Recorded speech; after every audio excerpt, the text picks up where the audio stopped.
Assalamualaikum warahmatullahi wabarakatuh. Bersua kembali dengan saya, Ismail Kelana RS, yang menulis sejarah adat Luak Nantigo dari Kato Pesaku.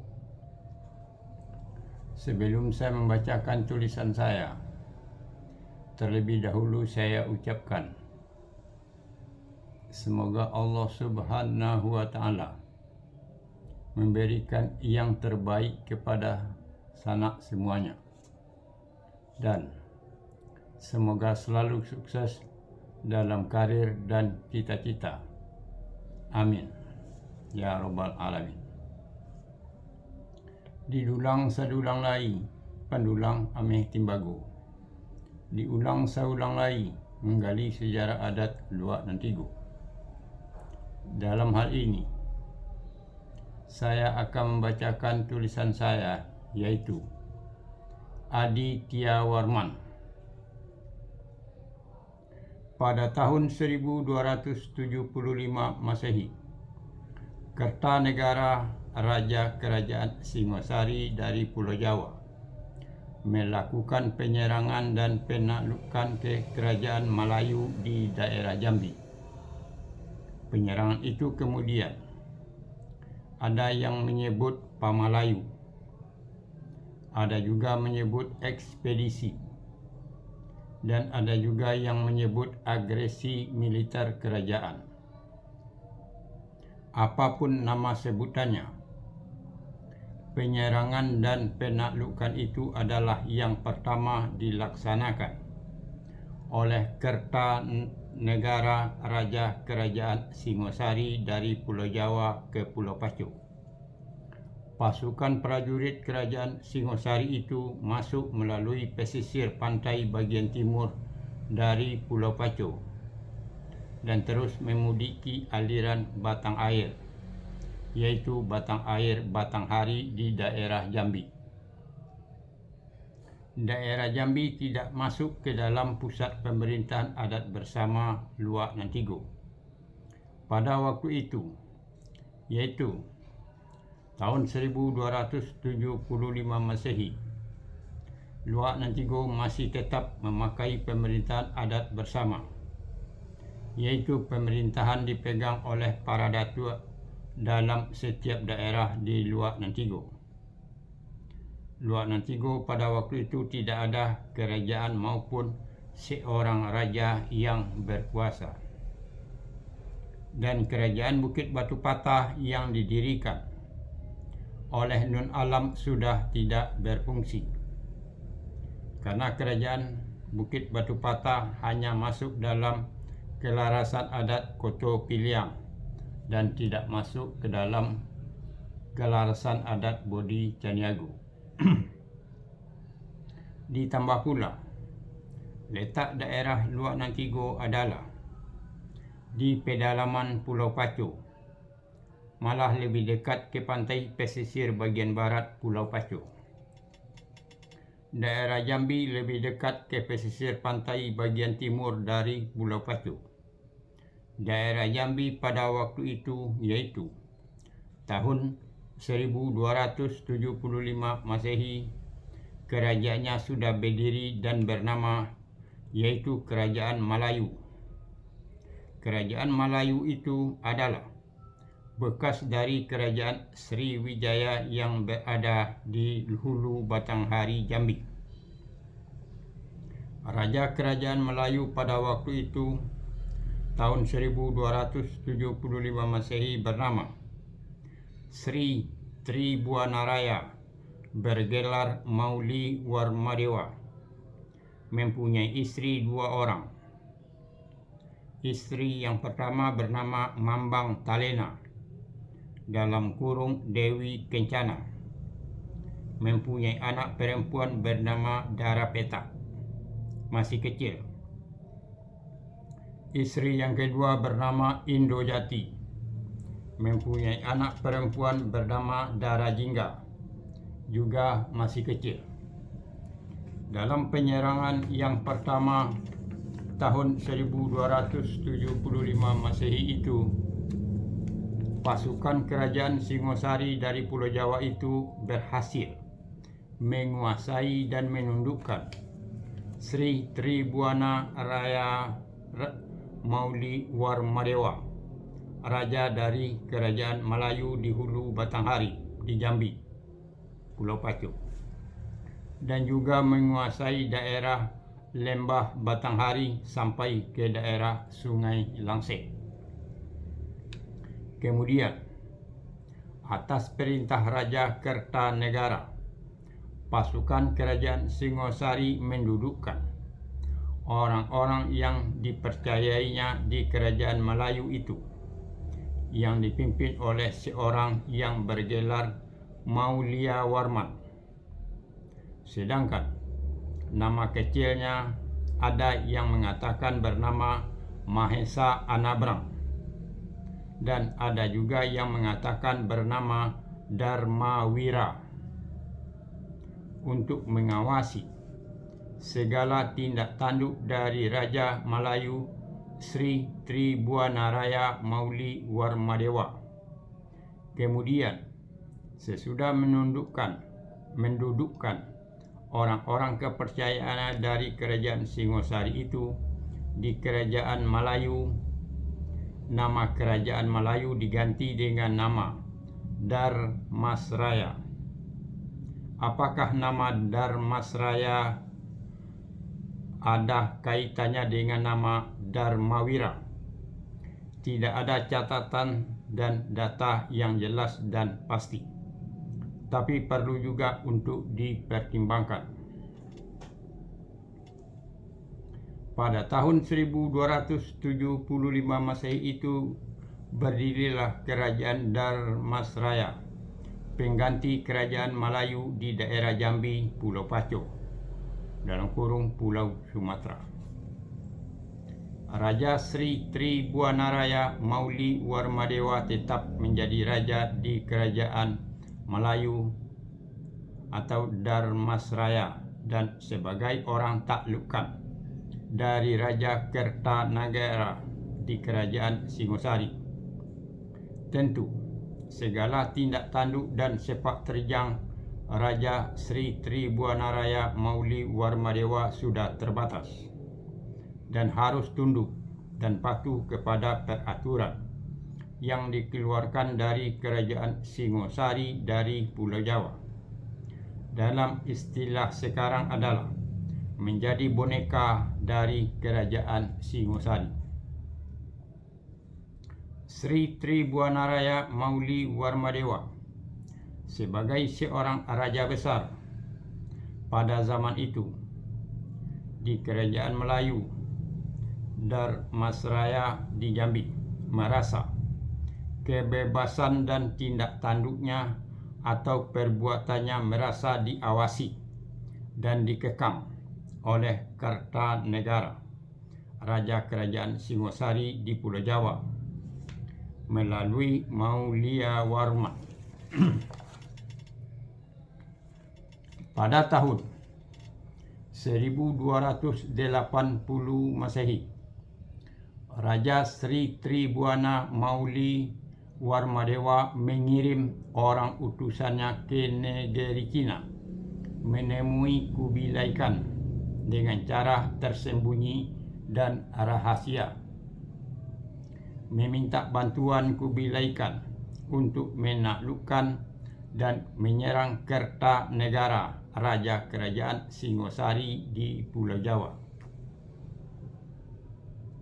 Pada tahun 1286 Masehi, Raja Kertanegara dari kerajaan Singosari mengirimkan patung-patung kepada Raja Sri Tribuanaraya Mauli Warmadewa di kerajaan Dharmasraya di Jambi dengan maksud dan tujuan untuk mempererat persahabatan dan mengikuti aturan dari Raja Kertanegara di kerajaan Singosari di Pulau Jawa. Patung-patung itu lebih dari 10 buah, dan yang terkenal dari patung-patung itu adalah patung Amongapaca, tingginya 91 cm, tebal 51 cm. Jarak antara kedua lutut 90 cm. Patung Amongapaca itu adalah tiruan dari patung yang ada di Candi Jago di Pulau Jawa. Para penduduk di sekitar kerajaan Dharmasraya itu menyebutnya dengan Barhalo. Pada tahun 1289 Masehi, kembali Raja Kertanegara menaklukkan kerajaan Melayu Islam di daerah Kuntu atau Batang Air Kampar di Riau. Sesudah menaklukkan kerajaan Melayu Islam di daerah Kuntu atau Batang Air Kampar di Riau, tahun berikutnya Raja Kertanegara mendapat laporan dari para pedagang pada masa itu.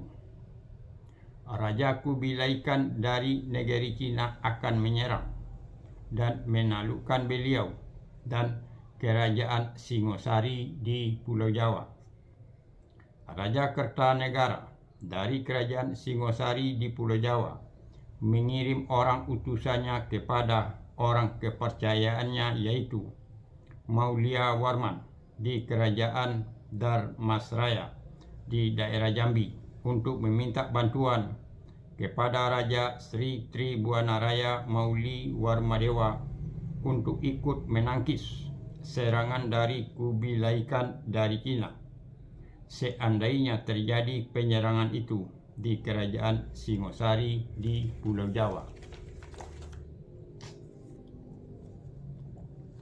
Raja Kertanegara sendiri tidak mengetahui kalau penyerangan dari Kubilai Khan dari negeri Cina itu terhadap dirinya dan kerajaan Singosari adalah atas permintaan Raja Sri Tribhuwanaraya Mauli Warmadewa dari kerajaan Dharmasraya, yang selama ini menjadi kaki tangannya atau bonekanya di daerah Jambi, Pulau Pacu.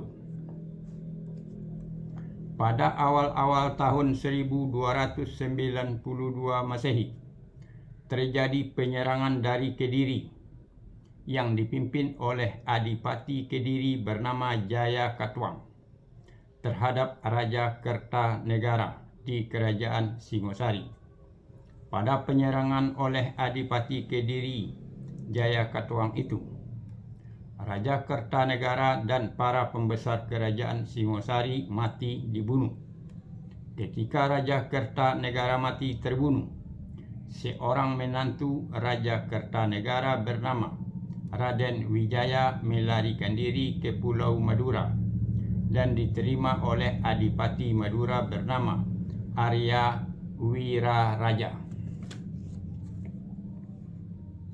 Raden Wijaya dengan Arya Wiraraja membuat suatu rencana kesepakatan merebut kembali kerajaan Singosari dari tangan Jaya Katuang dengan cara memanfaatkan Kubilai Khan dengan pasukan perangnya melawan Jaya Katuang serta pengikutnya.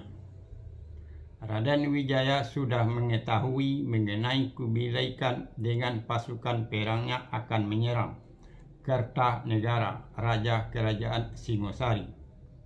Pada waktu Raja Kertanegara masih hidup dan meminta bantuan ke Sri Tribhuwanaraya Mauli Warmadewa, raja kerajaan Dharmasraya di daerah Jambi, Pulau Pacu, untuk membantu kerajaan Singosari di Pulau Jawa melawan Kubilai Khan. Raden Wijaya harus bertindak cepat sebelum Kubilai Khan mengetahui bahwa Raja Kertanegara sudah mati dan kerajaan Singosari sudah hancur.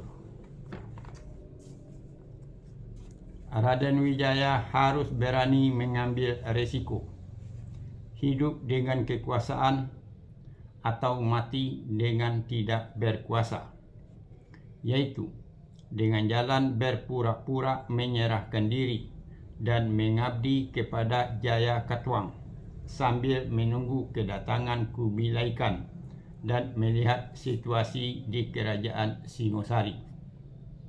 Risiko terburuk adalah mati bila Adipati Kediri Jayakatwang tidak mau menerima beliau.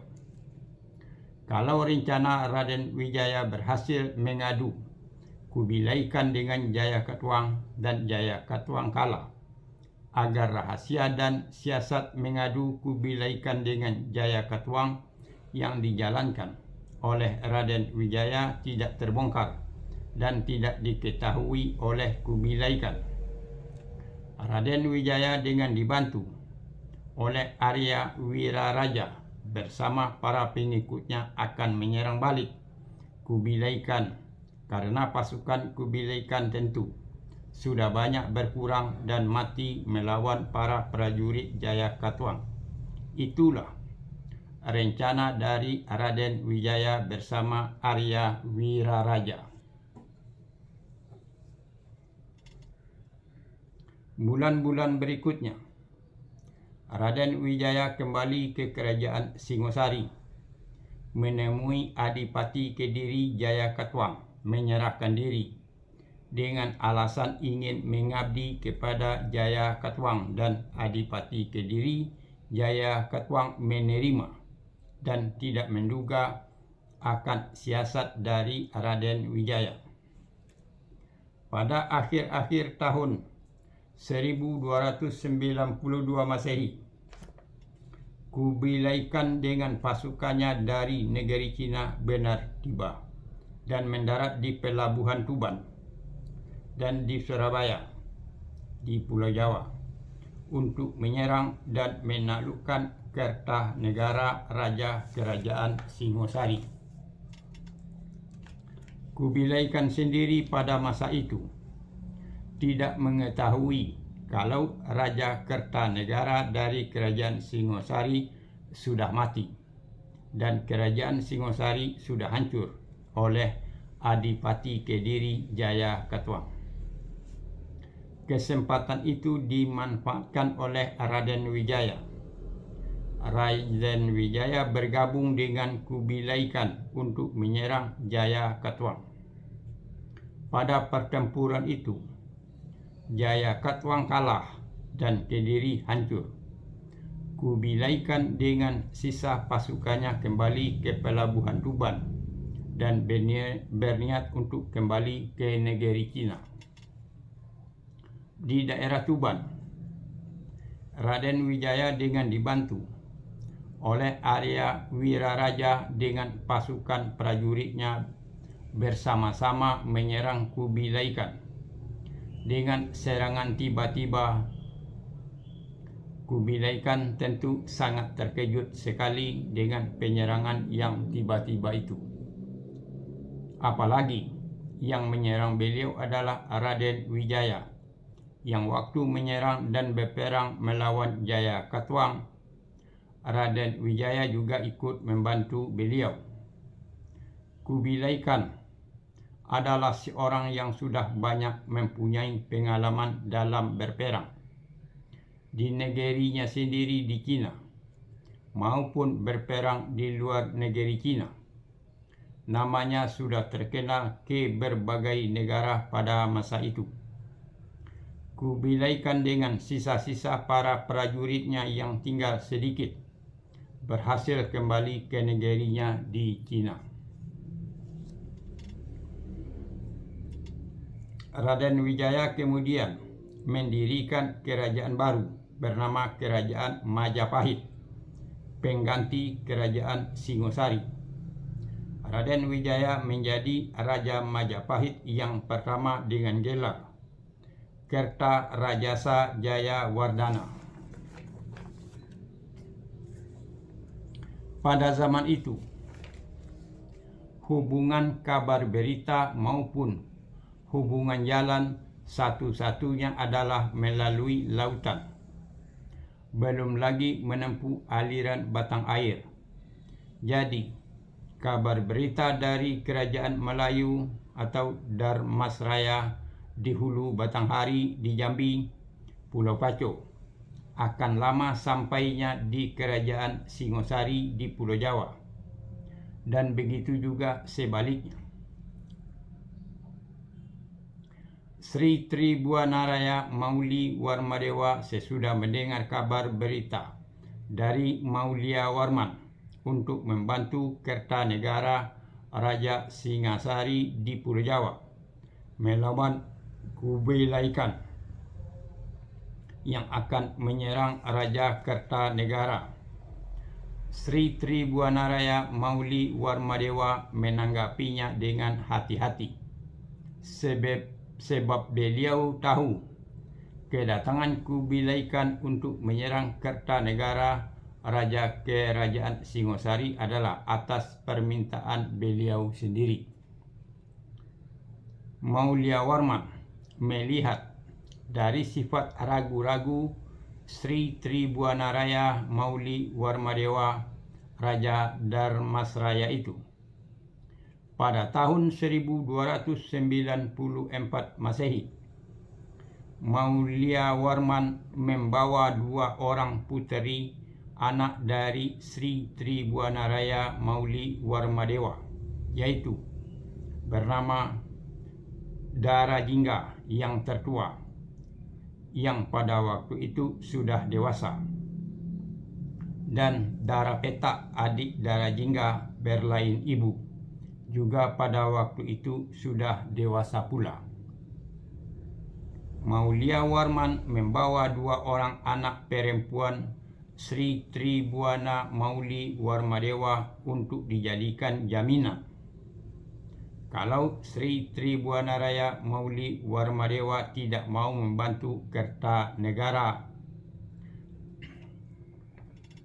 Maulia Warman pada waktu membawa 2 orang perempuan anak Maulia Warmadewa juga tidak mengetahui kalau Raja Kertanegara sudah mati dibunuh oleh Jaya Katuang dan Kerajaan Singosari sudah tidak ada lagi. Sesudah sampai di Kerajaan Singosari, baru Maulia Warman mengetahui bahwa Kertanegara sudah mati dan Kerajaan Singosari sudah tidak ada lagi.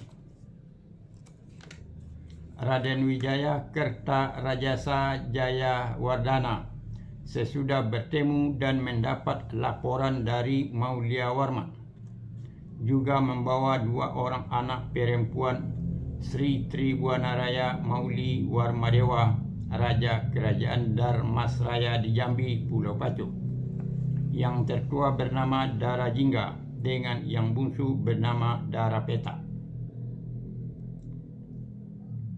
Raden Wijaya Kertanegara Jayawardana sudah mempunyai istri-istri 2 orang, anak perempuan dari Raja Kertanegara yang tertua bernama Dia Sri Tribuaneswari dan seorang lagi adiknya bernama Raja Patni.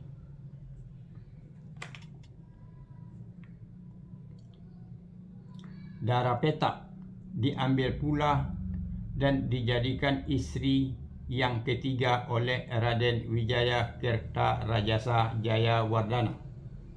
Raden Wijaya Kertarajasa Jayawardana dengan istri-istrinya itu mempunyai anak, yaitu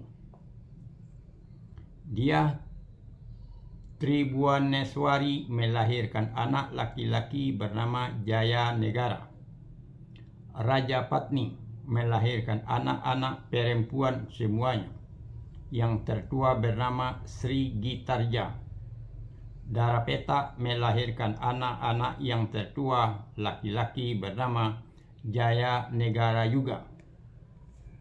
Yang menjadi pertanyaan bagi kita adalah, nama anak dari Dia Tribuaneswari Jayanegara begitu mirip dan hampir sama dengan nama anak dari Darapeta, yaitu Jayanegara. Apakah Jayanegara meninggal dunia sewaktu masih kecil? Kemudian untuk mengingat dan mengenangnya, namanya diberikan atau dipakaikan kepada anak Darapeta oleh Raden Wijaya Kertarajasa Jayawardhana. Atau anak dia Tribhuwaneswari lahir belakangan sesudah anak Darapeta lahir. Atau Jayanegara itu seorang perempuan. Sebab demikian, karena ada kaitannya dengan pengangkatan Jayanegara sebagai Raja Majapahit. Yang kedua, sesudah Raden Wijaya Kertarajasa Jayawardhana meninggal dunia. Darajingga dinikahi oleh Mauliawarman dan mempunyai anak bernama Adityawarman. Mauliawarman semasa Kertanegara menjadi Raja Kerajaan Singosari adalah pejabat Kerajaan Singosari yang dipercayai oleh Kertanegara dan ditempatkan di Kerajaan Melayu dan kemudian berganti nama menjadi Kerajaan Dharmasraya. Pada zaman Raden Wijaya Kertarajasa Jayawardhana menjadi Raja Majapahit, Mauliawarman juga dijadikan pejabat tinggi di Kerajaan Majapahit di Pulau Jawa. Pada tahun 1309 Masehi, Raden Wijaya Kertarajasa Jayawardhana meninggal dunia. Untuk menggantikan Raden Wijaya Kertarajasa Jayawardhana sebagai Raja Majapahit, diangkatlah Jayanegara sebagai Raja Majapahit yang kedua, anak dari Darapeta.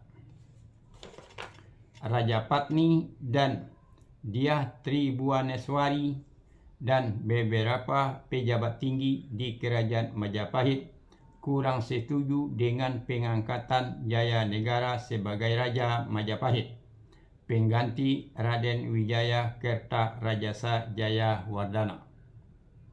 Ketidaksetujuan dari Raja Patni dan Dyah Tribhuwaneswari mengenai pengangkatan Jayanegara sebagai Raja Majapahit tentu ada mempunyai alasan-alasan. Alasan yang pertama adalah karena Jayanegara berasal dari ibu orang Melayu, Pulau Pacu. Alasan yang kedua adalah Darapeta adalah istri yang ketiga dari Raden Wijaya Kertarajasa Jayawardhana. Pada masa kerajaan-kerajaan baik di Indonesia maupun di dunia, pada umumnya yang menggantikan ayahnya sebagai raja adalah dipilih dan berurutan dimulai dari anak istri yang tertua. Kalau istri yang tertua tidak mempunyai anak, atau kalau mempunyai anak akan tetapi kurang memenuhi syarat.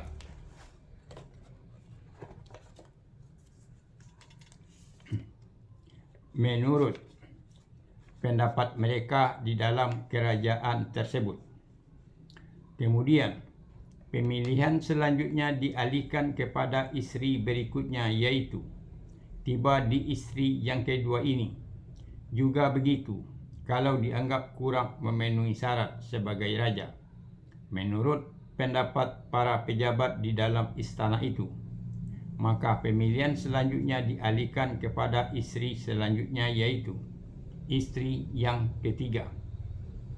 Mungkin dalam pengangkatan Jayanegara sebagai Raja Majapahit yang kedua itu, begitulah yang terjadi. Raja Patni dan Dyah Tribhuwaneswari, karena mereka adalah adik kakak, bersaudara, tentu ada rasa cemburu dan kurang suka terhadap Darapeta yang dianggapnya sebagai saingannya dan juga berasal dari Pulau Pacu.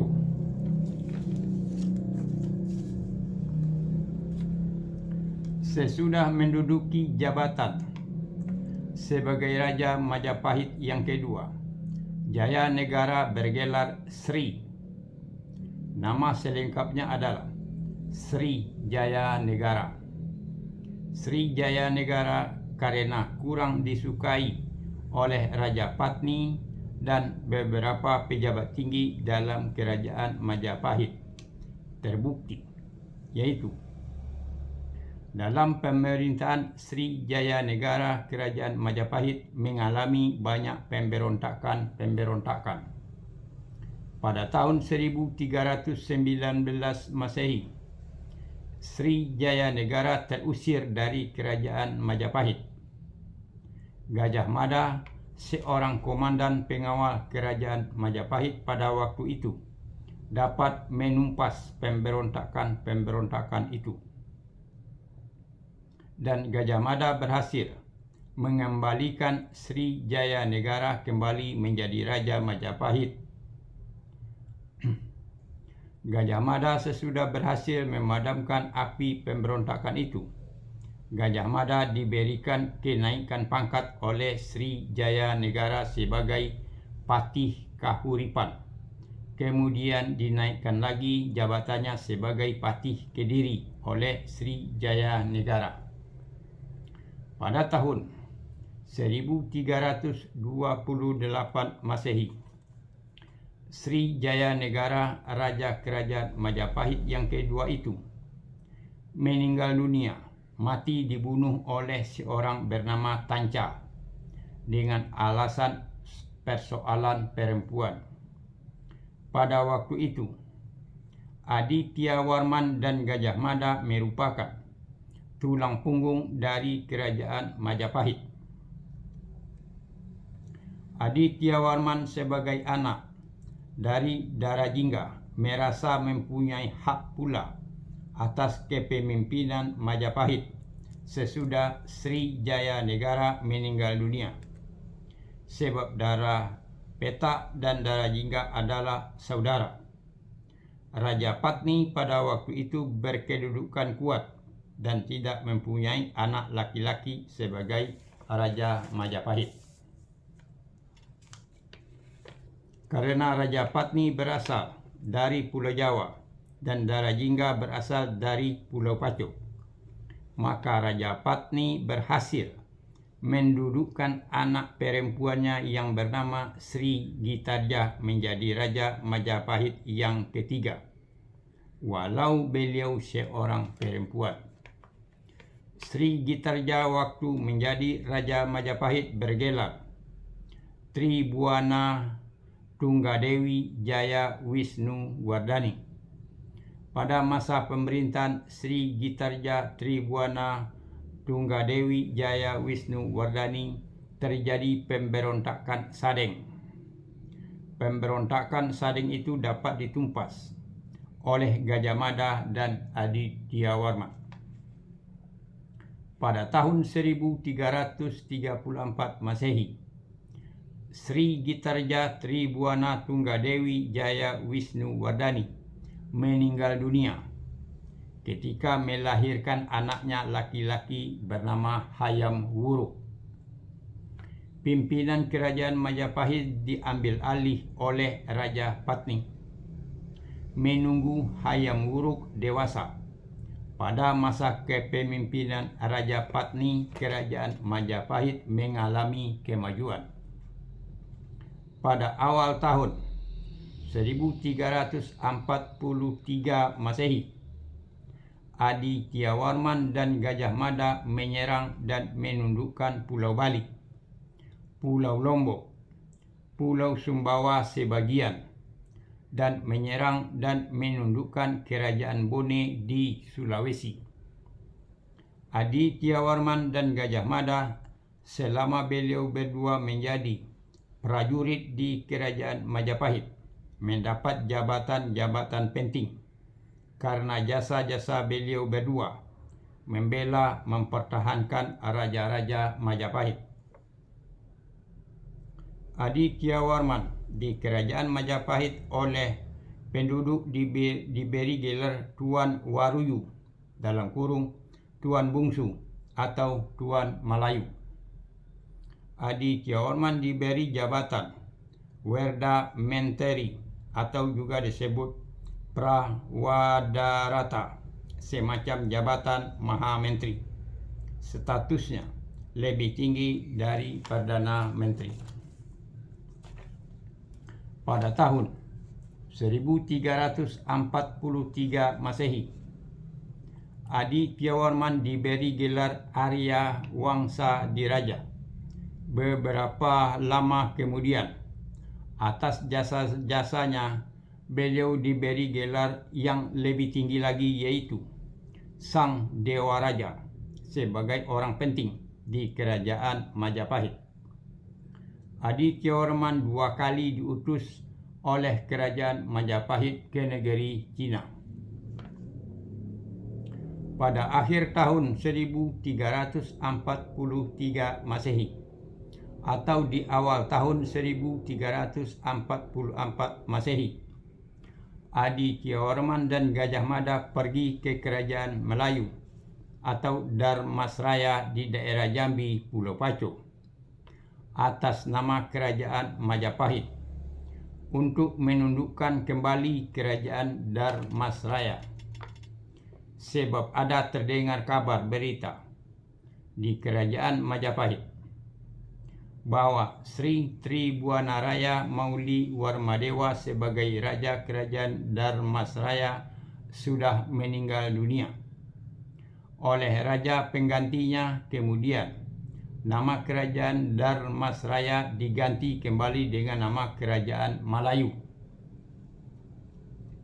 Sesudah Adityawarman dan Gajah Mada sampai di kerajaan Dharmasraya, raja kerajaan Dharmasraya pada waktu itu adalah anak dari Sri Tribhuwanaraya Mauli Warmadewa, yaitu adik dari Darapeta yang laki-laki, yaitu paman dari Adityawarman.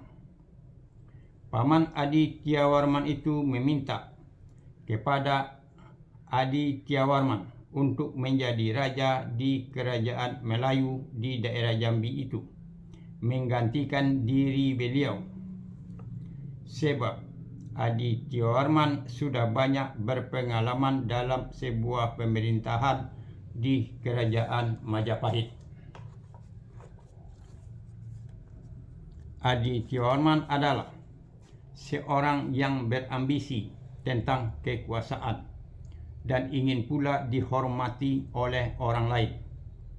Karena di kerajaan Majapahit untuk menjadi raja, pintu sudah tertutup dengan lahirnya Hayam Wuruk, anak dari Sri Gitarja Tribhuwana Tunggadewi Jaya Wisnu Wardani, yaitu cucu dari Raja Patni.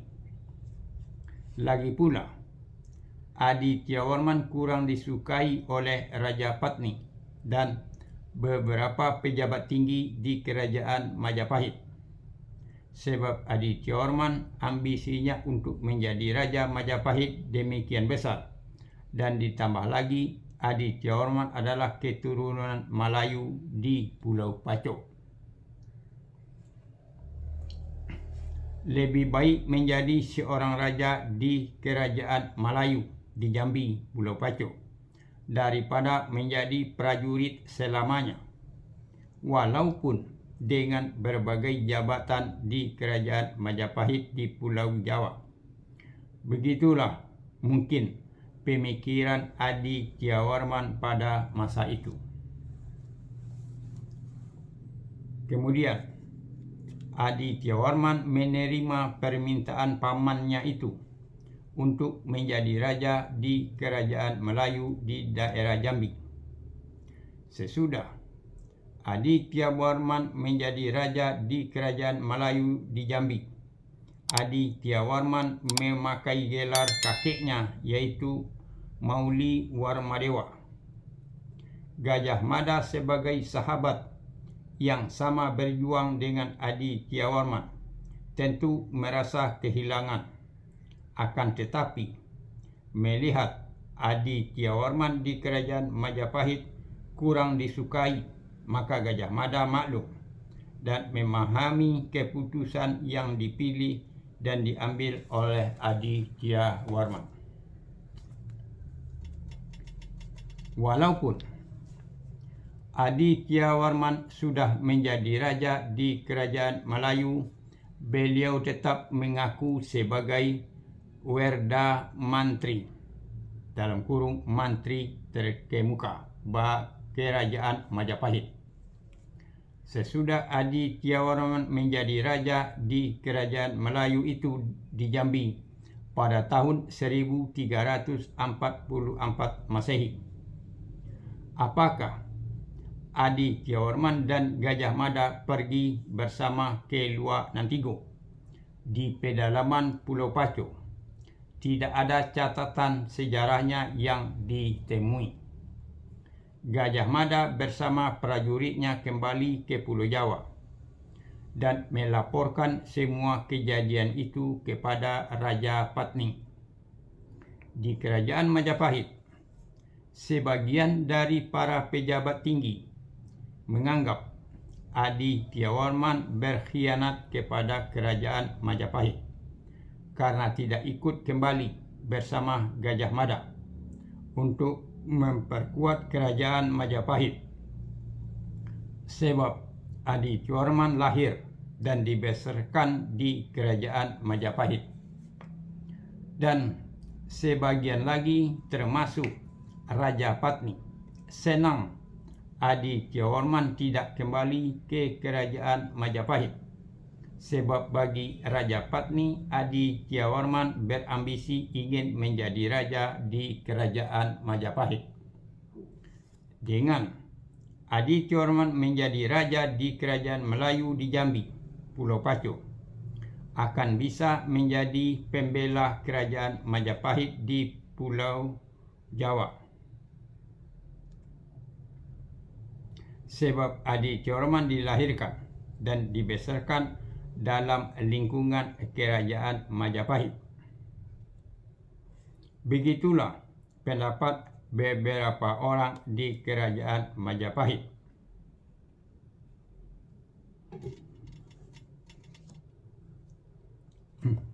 Itulah mengenai Aditya Warman. Akhir kata saya ucapkan wassalamualaikum warahmatullahi wabarakatuh.